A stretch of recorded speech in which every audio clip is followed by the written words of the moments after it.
ರೈತರ ಏಳಿಗೆಗಾಗಿ ಸರ್ಕಾರ ಸದಾ ಬದ್ಧವಾಗಿದ್ದು ಈ ಭಾಗದ ರೈತರಿಗೆ ವರವಾಗುವ ರೀತಿಯಲ್ಲಿಯೇ ಕಾರಂಜ ಯೋಜನೆ ಎಲ್ಲಾ ಕಾಲುವೆಗಳು ಪುನರ್ ನಿರ್ಮಾಣವಾಗಿವೆ.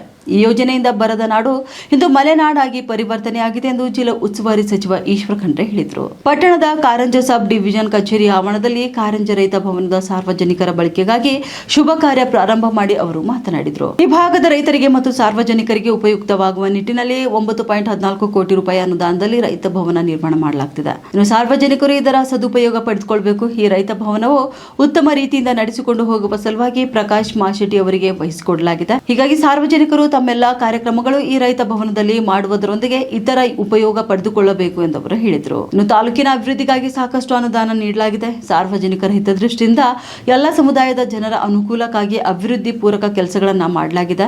ಪಟ್ಟಣ ಸೇರಿದಂತೆ ತಾಲೂಕಿನ ಎಲ್ಲ ಗ್ರಾಮಗಳಲ್ಲಿಯೂ ಕೂಡ ಉತ್ತಮ ರಸ್ತೆ, ಚರಂಡಿ, ಬೀದಿ ದೀಪ ಸೇರಿದಂತೆ ಎಲ್ಲ ಅಭಿವೃದ್ಧಿ ಕಾರ್ಯಗಳನ್ನು ಮಾಡಲಾಗಿದೆ ಎಂದು ಅವರು ಹೇಳಿದರು.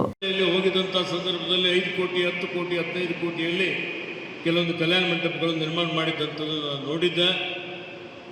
ಅವಾಗ ನನ್ನ ತಲೆಯಲ್ಲಿ ಆಲೋಚನೆ ಬಂತು, ಬ್ಯಾಂಗ್ಳೂರು ಮೈಸೂರಿನಲ್ಲಿ ಆಗ್ತದೆ ಅಂದರೆ ನಮ್ಮ ಬಾಲ್ಕಿಯಲ್ಲಿ ಯಾಕೆ ಆಗಬಾರ್ದಪ್ಪ, ಹಲ್ಕಿಯಲ್ಲಿ ಒಂದು ಮಾಡೋಣ ಅಂತೇಳಿ 10 ಕೋಟಿ ರೂಪಾಯಿ ಒಂದು ಪ್ರಸ್ತಾವನೆ ಸಲ್ಲಿಸಿ ಮಂಜೂರಾತಿ ಮಾಡಿಸ್ಕೊಂಡು ಸರ್ಕಾರದ ವತಿಯಿಂದ, ನೀರಾವರಿ ನಿಗಮದ ವತಿಯಿಂದ ಇವತ್ತು ಈ ಬೃಹತ್ ಆದಂಥ ವಿಶಿಷ್ಟವಾದಂಥ ಒಂದು ಕಲ್ಯಾಣ ಮಂಟಪ ನಿರ್ಮಾಣ ನಾವು ಮಾಡಿದ್ದೇವೆ. ನಿರ್ಮಾಣ ಮಾಡುವಂಥ ಸಂದರ್ಭದಲ್ಲಿ ವಿಲಾಸ್ ಮಾಶೆಟ್ಟಿ ಅವರು ಎಕ್ಸಿಕ್ಯೂಟಿವ್ ಇಂಜಿನಿಯರ್ ಇದ್ದರು. ಬಹಳ ಕಾಲಕ್ಕೆ ಎಲ್ಲೆಲ್ಲಿ ಅವಶ್ಯಕತೆ ಬೀಳ್ತದೆ, ಸರ್ಕಾರದ ಸಹಾಯ ಬೇಕಾಗ್ತದೆ, ನನ್ನ ಗಮನಕ್ಕೆ ಅವರು ತಂದಂಥ ಸಂದರ್ಭದಲ್ಲಿ ನಾನು ಯಥಾವತ್ತಾಗಿ ಸಚಿವರಿಗೆ ಮತ್ತು ಸಂಬಂಧಪಟ್ಟಂಥ ಅಧಿಕಾರಿಗಳಿಗೆ, ಹಿರಿಯ ಅಧಿಕಾರಿಗಳಿಗೆ ಸೂಚನೆಯನ್ನು ಕೊಟ್ಟು ಇದನ್ನು ಒಂದು ಉತ್ತಮ ರೀತಿಯಲ್ಲಿ ನಮ್ಮ ಬಾಲ್ಕಿ ಪಟ್ಟಣದ ಹೃದಯ ಭಾಗ ಅಂತ ಹೇಳ್ಬೋದು, ಸೆಂಟರ್ ಇದೆ, ಇಲ್ಲಿ ನಾವು ಈ ಒಂದು ಕಟ್ಟಡದ ನಿರ್ಮಾಣ ಮಾಡಿದ್ದೇವೆ, ಲೋಕಾರ್ಪಣೆನೂ ಮಾಡಿದ್ದೇವೆ. ಅದರ ಉಪಯೋಗಕ್ಕೆ ಬರ್ತಾ ಇದ್ದಿಲ್ಲ. ಇದಕ್ಕೊಂದು ಮಾರ್ಗಸೂಚಿ ಮಾಡಬೇಕಾಗಿತ್ತು.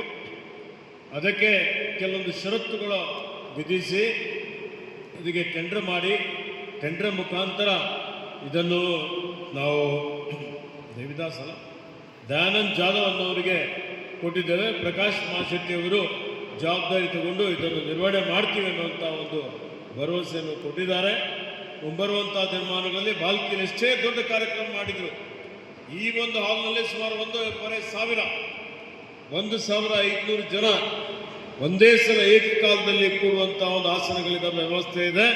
ಹೊರಗಡೆ ಎಲ್ಲ ಸೇರಿದರೆ ಒಂದು ದೊಡ್ಡ ಕಾರ್ಯಕ್ರಮ 3,000-5,000 ಜನ ಬಂದರೂ ಸಹಿತ ಅವರಿಗೆ ಊಟ ಉಪಚಾರ ಕಾರ್ಯಕ್ರಮಗಳ ಜೊತೆಯಲ್ಲಿ ದೊಡ್ಡ ಪ್ರಮಾಣದ ಒಂದು ಮದುವೆ ಮುಂಜೆ ಏನೇ ಕಾರ್ಯಕ್ರಮಗಳು ಮಾಡಲಿಕ್ಕೆ ಅವಕಾಶ ಇದೆ. ಇದನ್ನು ಬಾಲ್ಕಿಯ ಮಹಾಜನತೆ ಸದ್ಬಳಕೆ ಮಾಡಿಕೊಳ್ಬೇಕು, ಉಪಯೋಗ ಮಾಡಿಕೊಳ್ಬೇಕು ಅನ್ನುವಂಥ ಒಂದು ವಿನಂತಿಯನ್ನು ಈ ವೇದಿಕೆ ಮುಖಾಂತರ ನಾನು ಮಾಡಲಿಕ್ಕೆ ಇಷ್ಟಪಡ್ತಾ ಇದ್ದೀನಿ.